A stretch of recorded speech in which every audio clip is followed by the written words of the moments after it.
Let me introduce today's speaker. We are so excited to have Dave Rand presenting today about fake news and how to stop its spread. Dave is a professor at MIT in the marketing group at Sloan. He is brilliant. He's amazing, like all of our speakers, of course, and we're so excited to hear what he has to say. So let's turn it over to you, Dave, and we'll see you for questions in a little bit. Great, thanks so much. Yeah, so it's really exciting to be here and to tell you a little bit about some work that me and a bunch of my collaborators have been doing the last few years, trying to understand the spread of misinformation and what to do about it. So if our goal is to fight misinformation, I think this is one where you don't need a lot of introduction. It's all over the news these days, fake news, COVID misinformation, and so on. A lot of the attention is on social media, so we're in particular interested in how to reduce its spread online. But I think it's important to start with some definitions because people use words in different ways. So when I say fake news or false news, I don't mean anything I disagree with, which is one common usage of that word by some people. But instead, we're talking about entirely fabricated stories that are presented as if they're actual news. And this has gotten the lion's shares of attention in this domain, and I think it's an important thing to study. But I think there are other things that are probably more important, one of which is what we call hyperpartisan news. So this is not, totally false Pope endorses Trump type things, but this is reporting on events that did actually occur, but reporting in a really biased, misleading way. So we think hyperpartisan news is problematic. And then the third class, which has gotten a lot of attention since the pandemic started, is what I would call health misinformation. So again, inaccurate claims, a lot of them about COVID, but also other anti-vax type things. A lot of also misinformation in this category. So what we're interested in knowing is what can we, and in particular, what can social media platforms do to reduce the spread and the impact of all of these kinds of misinformation. Now, social media companies are first and foremost tech companies. And so the standard solution to all these problems is a technological solution, which is, machine learning will solve the whole problem. We just need to make a good fake news classifier, and then everything is taken care of. But as you can see by what's been happening in the world, that's not really going to cut it. And a lot of the reason that just relying on machine learning is problematic is that the truth is kind of fuzzy, and a lot of the time it's not at all clear cut. It's not like, oh, these things are obviously true, these things are obviously false, and so just train your classifier. And also, there's a non-stationarity problem, which is to say that like the sort of misinformation of today is not necessarily the same as the misinformation of tomorrow. So if you train models on stuff today, they're not going to do well tomorrow. And I think the COVID misinformation is a great example of that, where it really took everything by surprise because it was a totally new sort of species of misinformation. So this is my cool machine learning picture. See, that's a machine. There's the machine. There's the learning. Okay, so machine learning, not going to solve the problem. And so there's a recognition that we need some sort of human in the loop going on. And the one main approach that social media platforms have been taken to that is working with professional fact checkers like Snopes.com or PolitiFact, where you have professional fact checkers that do detailed research on claims and decide whether they're false or misleading. And then these platforms might label those claims as contested by fact checkers or might downrank them or so on. And there's been a lot of work on fact checking, and I think that fact checking actually is powerful in the sense that when things are fact checked, people believe them less.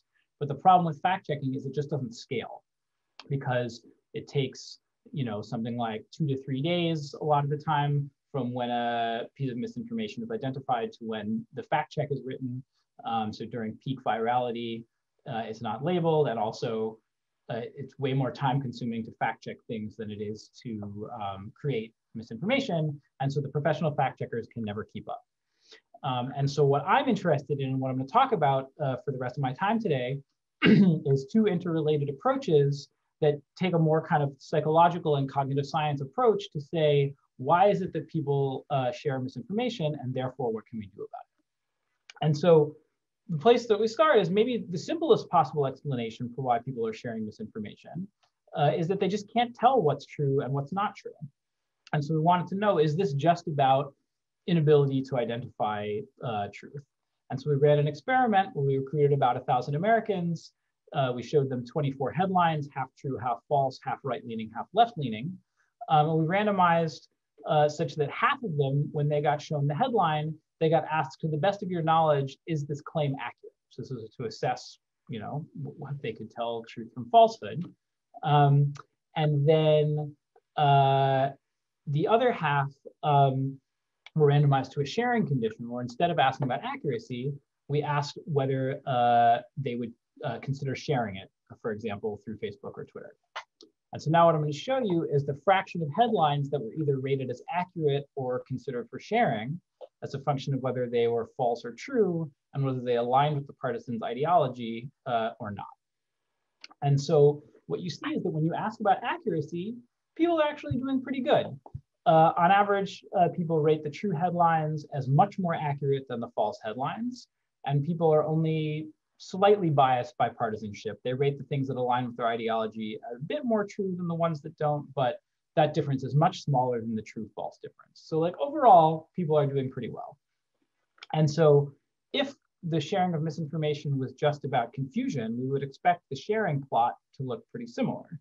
But in fact, it's totally different. There is essentially no effect of truth versus falsehood. They're only slightly more likely to share the true headlines. And there's a big effect of concordance, where they're much more likely to share the headlines that align with their ideology compared to the ones that don't. And most importantly, if you compare headlines that are false but aligned with the person's ideology, they're twice as likely to share them as they are to rate them as true. And so that suggests there's a big chunk of space, there's a big chunk of the sharing of misinformation that's not just about confusion. And what we argue is that as opposed to this being people purposely sharing misinformation and being post-truth and not caring, what the real issue is that when you're on social media, you're distracted from accuracy. That like social media context really emphasizes all these social concerns, how are people going to think about it? What is it going to say about you? Is it going to get you more followers, so on and so forth?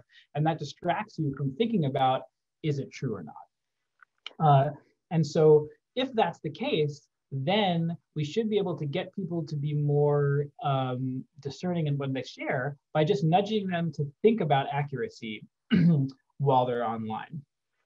And so we've run a lot of different experiments testing this idea where, not telling people you should only share accurate content, but just kind of making the concept of accuracy top of mind. We've done it by, at the beginning of the study, we asked them to rate the accuracy of a single non-political headline, and then they go on to say how likely they would be to share a bunch of other headlines, but because they rated the accuracy at the beginning, it makes accuracy top of mind.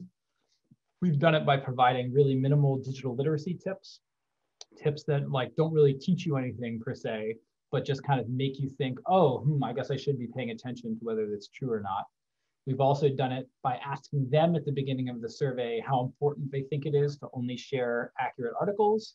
Most people will say that it's very important, and then that kind of activates the concept of accuracy for them.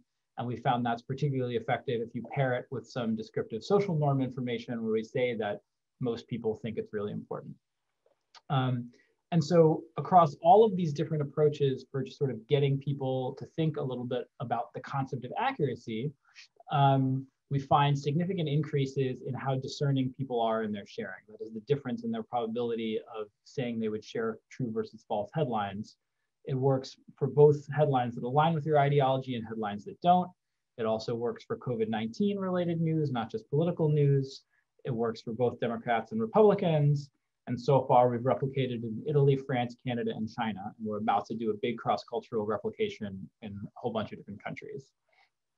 And then also using this survey data, we did some quantitative theory work where we made a limited attention utility model. We fit it to the data, and it suggests that, as per our argument, people actually have a strong preference to not share inaccurate content. People don't want to share things that are false, but by default, they just aren't paying attention to accuracy unless you kind of nudge them to do so. And we also have an experiment where if you just force them to think about the accuracy of every headline, from that you can sort of infer the relative contribution of different factors. And we find that about half of the sharing of false claims is due to inattention, a third of it is due to confusion, and only a sixth of it is people purposely sharing things that they think are probably not true. So together, this is a bunch of evidence from survey experiments suggesting that a good chunk of the sharing of misinformation on social media is just due to people forgetting to think about whether it's true or not before they decide to share it. And therefore, that nudging them to think about accuracy could really help with the problem. But of course, we want to really know, does this work not just in survey experiments with sharing intentions, but does it work like in the field? So for real people and real sharing, not knowing it's an experiment. So we did this field experiment where we created a bunch of Twitter accounts that are called cooking bots. So they were explicitly bots and sort of nonpartisan. And using our cooking bot accounts, we followed over 130,000 users who had retweeted links to Breitbart or InfoWars, which are misinformation sites. They're right-leaning misinformation sites, which we picked because of several papers suggesting that the sharing of misinformation is a lot higher among right-leaning than left-leaning users. Of this set of 36,000 people that we followed, about 11,000 of them followed us back. And so that means now we can send them private direct messages.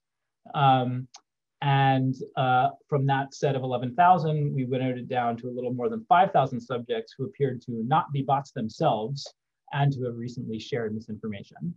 And so then we did this experiment where we delivered to each person this private direct message that says just how accurate is this headline. We showed them the sort of random non-political headline and said, thanks for following me. Can I ask for your favor? I'm wondering how accurate the above headline is. Almost nobody responds to our message, but that's fine. We don't need them to respond. All we need them to do is just read the top line before they close out, and effectively they've been treated in that the concept of accuracy has been activated for them. And we do a stepped wedge or randomized rollout design where people are randomly assigned onto which day they receive the message. And so that allows us to do real causal inference about the causal effect of receiving the message. And because the Twitter data is complicated, there's lots of different analytic choices. And so we show that we sort of find a robust positive effect where over 192 different ways of deciding how to analyze the data, the vast majority of them show a significant positive effect of the intervention on the quality of the links that people are sharing. And just to give you a sense of this, what I'm going to show you here is one dot per news outlet. And on the x-axis, I'm going to use the trustworthiness rating of that news outlet as determined by a set of 8 professional fact checkers. And that's kind of what we use to judge the quality of what people are sharing. And on the y-axis, I'm going to show you the change in relative frequency of tweets to that outlet after having received the message. So positive values means increases in the fraction of tweets targeting that outlet or linking to that outlet, and negative means decreases. And the size of the dot is proportional to the number of tweets to that outlet among this group. And so what you can see is, despite the fact that we selected for people that had been sharing Breitbart beforehand, when we send them this little accuracy nudge, it significantly reduces the fraction of their tweets that are going to Breitbart or Daily Caller, another like popular right-wing site. It increases the fraction of their tweets going to left-leaning mainstream sites like New York Times, CNN, Washington Post, and it also increases their sharing of Fox, which, although it's right-leaning, it's mainstream and has much more serious sort of editorial standards, particularly for the Fox newsroom, which is what most of this is, relative to sites like this. So this translates into a 5% increase in the average quality of people that tweeted, more than tripling the difference in the number of true sort of mainstream versus misinformation links they share. It specifically works on retweets, not primary tweets, which fits with this idea that what's happening is when people are just quickly retweeting, they're not thinking carefully. And so if you get them to think a little bit about accuracy, they're like, oh shoot, I probably shouldn't share that. Whereas for primary tweets, if you're just sitting there actually writing a tweet, you're really paying attention no matter what. So basically this fits this attentional account. And importantly, it's not moderated by the number of followers, so it works equally well for people with lots of followers. And putting all of this together, it suggests that social media platforms could come up with an intervention along the lines of, while you're scrolling through your feed, every once in a while you get a pop-up that says, how accurate is this headline, and asks you to rate it. And a clear or sort of simple and obvious pretense for why you might want to be asking this is say something like, help us inform our algorithms. And the idea is, even if they just throw away the responses to this question, merely asking the question will induce people to think more about accuracy, and therefore induce them to be more discerning when they go back to their feed and decide what to share. And what I think is really great about this is it's a distributed solution, in the sense that it doesn't require some centralized definition of truth for labeling things that are bad, or sort of getting rid of content that the platform decides is not good. Instead, it relies on people's own ability and desire to tell what is accurate and not share it when they bother to actually pay attention. And it's also scalable in that it doesn't require fact checkers keeping up with misinformation, because again, it's just using a sort of individual's judgment. I think the platforms could really figure out how to optimize the effects of this, but also it doesn't only work by the platforms. Non-platform like civil society groups could also do this by using advertisements to target ads, basically asking people to rate the accuracy of things, targeted at people who have been sharing misinformation. And then, in order to get this to really work, one major challenge is you have to people not ignore it. So you need to sort of be cycling the format and stuff like that, so people just don't get start ignoring it. But that's the kind of thing that platforms are really good at. Their whole business model is about getting people to engage with things. So I feel like if the platforms took this seriously, they could really implement it in an effective way. So all of this is to suggest that, this could really work out well. But, and like I was saying, the idea is they could just throw away the responses and that would be helpful. But it also raises the question of, should they throw away the responses, or might the people's responses to these questions actually be helpful? And so that's the other thing that I want to talk about in the last few minutes of the talk is it possible to help scale up fact checking by using the wisdom of crowds? That is, by using the ratings that lay people provide, does that give you some insight into what content is reliable or not? Because obviously, unlike professional fact checking, what I was just showing you is totally scalable. If you are just, have all the millions and millions of people on Facebook and occasionally ask them to rate something, it's easy to generate a large volume of ratings. And the question, of course, is just, are the ratings good?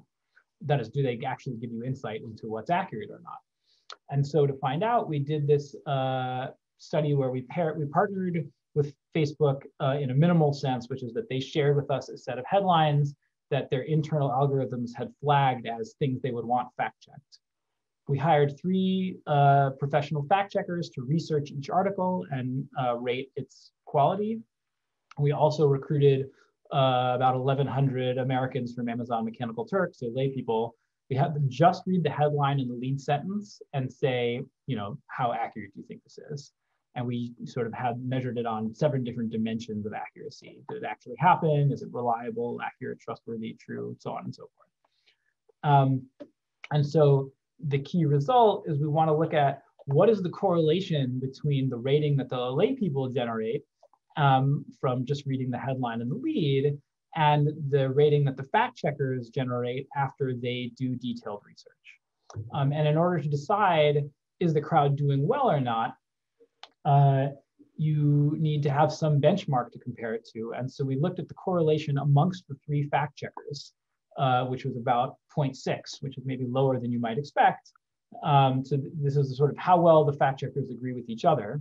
And then we want to look at how well do the lay people agree with the fact checkers as a function of how many lay people ratings are getting per headline. We also looked at whether telling the lay people the source that the news came from helped or not. And what you find is with as few as about 10 or 15 lay people just reading the headline and lead, you get as high agreement with the professional fact checkers as the fact checkers have with each other.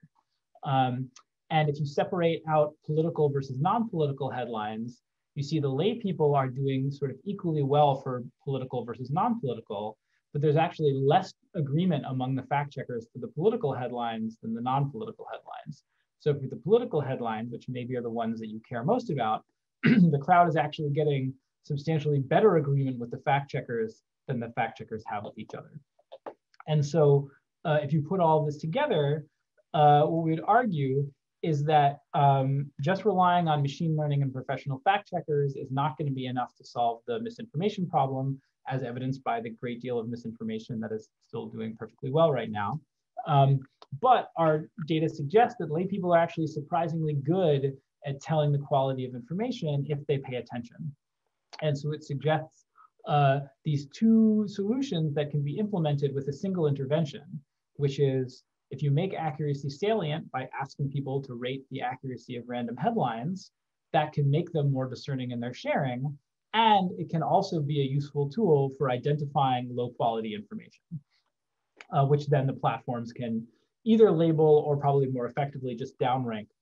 So people are less likely to see content that is rated as less reliable. And so this provides two scalable approaches that don't rely on a centralized authority deciding what's true, what's false, what to censor, and instead just sort of uses like the will of the people in some way or other. And so I think that this is exciting, but the one very important caveat is most of our work has been focused on the US or the sort of the West. And I think it's really important before any of this gets rolled out to look at how well this sort of generalizes to other parts of the world, places where misinformation is actually a much larger problem on social media than in the US. And so, as I said, we're doing some of this, and I think this is, a really important direction for future work. So that's a little summary of what me and my friends here have been up to. Gord Pennycook, who's a professor at the University of Regina, has been my sort of teammate on all the misinformation stuff. These are some postdocs and grad students at MIT. And for all the tenure letter writers out there, just shout out for Dean Eccles, who's my colleague at Sloan, who is really exceptionally good and was, a key part of all the sort of social media field experiment stuff. And thanks also to funders, and looking forward to chatting. Thank you so much, Dave. That was amazing. And you have a large number of questions. So I'm going to jump right into Maheen Shirmohamed, who asked, do you think this effect is specific to accuracy, or would it work for any intervention that got people to pause and consider whether they should share something? For example, does sharing this contribute positively to society? So I think this is looking for generalization beyond accuracy. My guess is that it is not specific to accuracy, but we have like a control condition in one of the experiments where we ask them to judge how funny the article is or not, and that doesn't do anything, as it shouldn't. And so I guess my vision would be there's a whole continuum of different sort of terms and ideas, and some of them are very far away from accuracy and won't do anything, and some of them are close and will be effective. And so I think that it's certainly not unique to only accuracy, but yeah, so my guess is there's a cluster of related ideas that should all be effective. And that's part of what we envision in terms of this changing it, keeping it fluid so that people don't start tuning it out.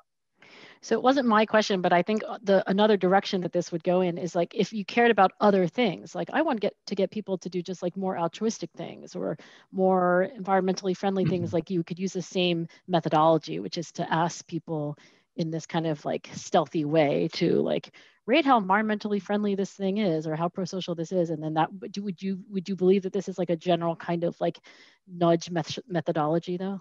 Yeah, but particularly for contexts where the problem is driven by inattention, right? Yeah. And that is, if it's something that the problem is you care about it, but you're not paying attention to it, then this should work, which I think does describe a lot of contexts. but I think there also are some where it's not an intention, but it's some other like kind of friction or like I'm ambivalent, et cetera. Okay, well, that was actually my question. So you've answered mine too.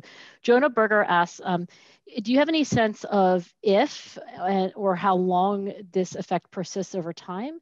So is it just what I share after the treatment, or does it still have an effect on me a week or a month later, for example? Yeah, so this is one of the really important questions for future work here, is figuring out how long this lasts. In the field experiment, because of the nature of the design that we had, we focused on the 24 hours after they got the message, and we didn't really have power for looking further than that.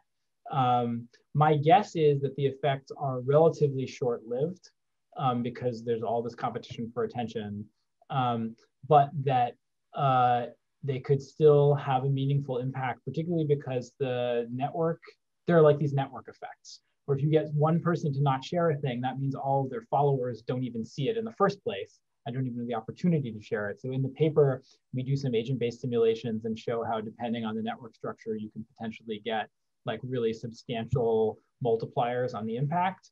And also from a temporal perspective, because the social media platforms know the full network and they have full data on everyone sharing everything, they could do some kind of optimization where they know what are the clusters of people that are sharing bad information and what's the most optimal way to target, who should we hit when, to sort of break up the flow of misinformation while minimizing the frequency with which each person gets the treatment and taking into account the rate of decay and so on. But basically, my hope is that this would convince platforms to do the really large-scale experiments that would be trivial for them, where they could look at how long it lasts and things like that. Alice Moon, who's on our home team at Wharton in OID, asked, did you ask people why sharing in the first study, where some people were asked to rate accuracy and others were asked to rate likelihood of sharing a piece of fake news? In other words, could people be sharing for reasons other than truth? I guess this is a question of like asking some of the participants in that first study that you showed, like, why are you sharing things? I mean, I know it was a between subjects design, but like, did you probe those who said, yes, I would share this, about their reasons for sharing? Yeah, so what we did was, here, let me just show this real quick. Great. What we did is we asked a bunch of people, because you're totally right that there are lots of different reasons for sharing things. And for sure, it being accurate is not a reason to share it. I think of it more of it's being inaccurate is a reason not to share it. But the fact that something is just true is far from sufficient to motivate you to share it. It has to also be funny or informative or useful or whatever. And so we asked people how important it was to them that the content was, surprising, aligned with their politics, funny, interesting, or accurate. What we found in this survey was that at least when you ask people, they overwhelmingly say that accuracy is important. For 80% of the people, they said accuracy was as or more important than anything else. But also, it's clearly important that it's interesting. And to a lesser degree, sometimes funny or politically aligned or whatever. Yeah, the way that we think about this is in a world where people are paying perfect attention, they would say accuracy is necessary but not sufficient for sharing.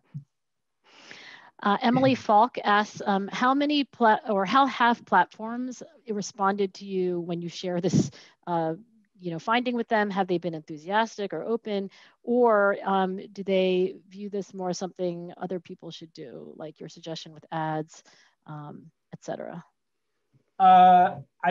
It's varied depending on the platform, I guess. I guess I would say at the beginning, I feel like this is the kind of thing that platforms should be really excited about, because it's exactly what they want, which is them not having to be the arbiters of deciding what to censor and not censor. Yeah, you preserve autonomy very nicely in this. Right. Yeah. And so we have had an enthusiastic response from Google, who we've been working with through Jigsaw, their like R&D unit, for a couple of years. people that I talked to at Facebook were like, oh yeah, that sounds cool, and then never responded to any of my emails for the nudging stuff. But we actually have been working with Facebook on the crowdsourcing side. And that was because like they wanted to do crowdsourcing and they're like, hey, can you help us? But my sense is they're just, everyone is so overwhelmed because of the nature of the culture that everything is due yesterday, that there's no room for like someone else's idea getting picked up and implemented. And Twitter has also expressed interest actually in both sides. And so I'm in sort of early stages of talking with them. So I'm optimistic that some of this stuff, could actually get implemented. So among the 600 people who are listening to you, if anybody knows someone very high up at Twitter or Facebook/Instagram, I guess reach out to Dave directly. Einav Hart asked, did you try another question besides accuracy to interrupt the kind of automatic scroll and share decisions? So far in the field experiment, we only did accuracy. And in the survey experiments, we haven't tried asking different things, but as I mentioned briefly, we've tried various different ways of activating this sort of general idea, and they all work pretty much equally well. So my guess is there's a large space of ways of doing this that are not exactly the same, but that will produce the same. That is sort of robust in that sense also. It's not just this one specific way of doing it that works. Right, kind of like says it's about attention, I think. Eamon Colvin asks, regulating journalism is such a thorny issue in a democracy because different values come into conflict. For example, freedom of speech versus sharing accurate information. That said, do you have any ideas, Dave, about common sense policy changes related to regulating journalism, news media, or training of journalists? So I agree that regulation is super complicated. I feel like something that, again, that is sort of nice about these approaches, particularly the accuracy nudge stuff, is that it totally preserves autonomy, and it really is like a nudge in that sense, right? Where it's not preventing anyone from seeing anything, it's not constraining people's choice set, it's just kind of like trying to shift their default. Thinking about how to regulate that is tricky. So yeah, I don't know how exactly it translates into regulation, but I feel like if I was a policymaker, the thing that I would want to say to the platforms is, you guys have been optimizing, like your whole business is built around optimizing, clicks and engagement, essentially. But there are negative externalities that come from that. And you need to be doing some optimization that also takes into account these other kinds of factors. Jeff Larson asks, I loved seeing the histogram of p-values. Could you please provide some details on how you conducted those, larger than 100 analytic approaches? Yeah, so it's things like, so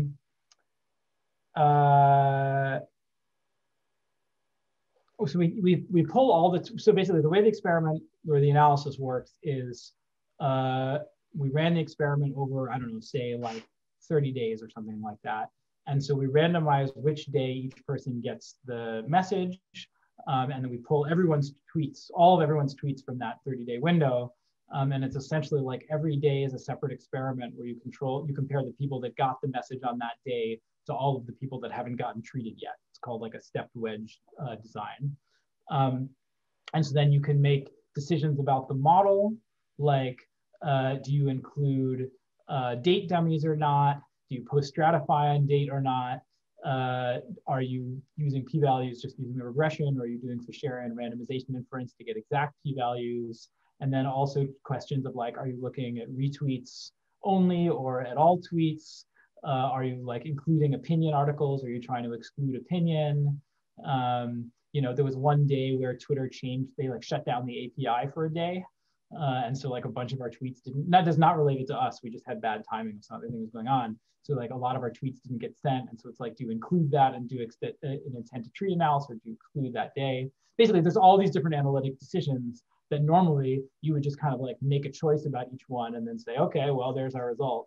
But I think, which is reasonable when the data is straightforward, but when things are complicated like this, showing that it's robust is actually really important. Because even if you pre-register a specific way of doing it and that way works, it's not necessarily clear that that was the right way. And so I feel like, yeah, basically, I think that this is a good thing to do with complicated data sets. Very nicely done. Jesse's son asked, Dave's point about this kind of intervention working better, where the problem is inattention, makes me wonder whether the effect of the nudge would be moderated by the extent to which people believe that it's okay to lie to achieve their desired political ends. Yeah, I'm sure it would. And in particular, the way that we've thought about it is like, this is not just not going to work for like political operatives or for like people that are purposely sharing misinformation to try to influence each others. But like I guess one of the results of this paper is to suggest that for everyday people, that is for like the normal people that are actually retweeting this stuff, rather than people that have a specific agenda, it's mostly not about lying or trying to deceive, but it is just with inattention. And one of the things that's interesting about social media is that in order for content to be successful, it needs the support, of regular people. Like in order for something to go viral, you need a lot of this, this engagement from people that don't have an agenda on the front end. Nicholas Coles asked, what sorts of barriers do you anticipate social media platforms will face with implementing nudge interventions? For example, are they concerned about negatively affecting overall user experience or people opting out of the feature? Yeah, for sure. So that's always a challenge, is the user experience consequences of this. And so I think, a challenge would be figuring out how to do it in a way that's minimally invasive. But again, I feel like this is something that they're really good at. They always have like, ads are the ultimate version, that nobody wants to see ads, but they need to see ads. And so they spend a huge amount of time figuring out how do we deliver ads in a way that minimally compromises the user experience. So like they could be doing the same thing for accuracy nudges. We have a few more minutes. So Gideon Nave, sorry, Gideon, if I got that wrong, since you're at Wharton. But fantastic talk, Dave. Do you have any insight into which types of people, in terms of personality or IQ or culture, share misinformation more, and why they do so?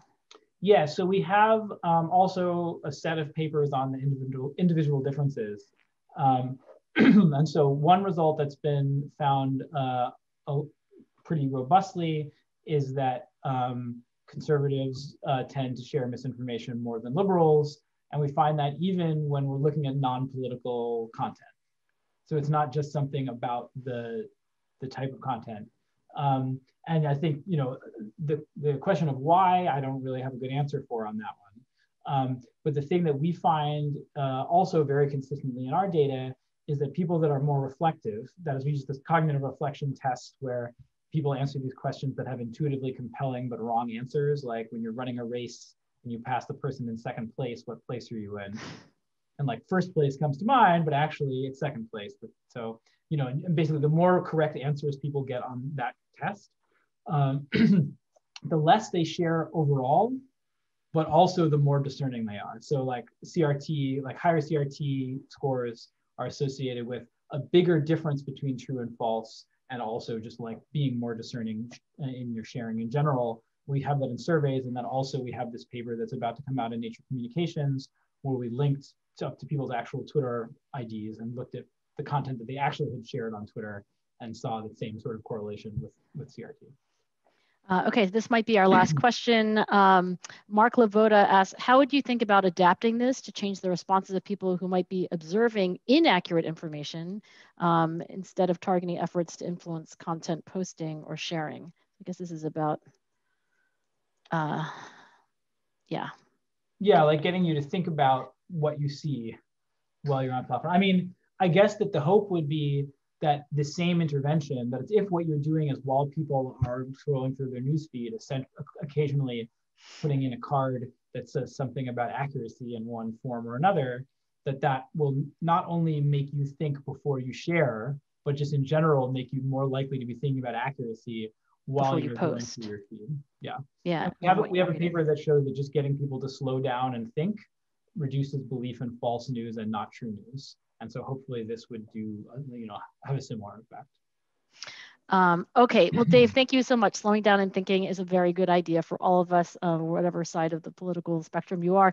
Next week, I hope Dave will join us in the audience for Neil Lewis from Cornell University. The topic of his talk is Whose Minds Matter? Sampling, Measurement, Inference, and Application Considerations as we diversify the behavioral sciences. And I had a sneak peek at the couple of the papers that he'll be presenting, and they're fantastic. So thank you, Dave, and we look forward to next week. But for now, Katie and I and several hundred people are giving you a round of applause. That was Thank great. you all so much for the invite. Thanks for coming. See you Thank all you, soon. Dave. Bye-bye.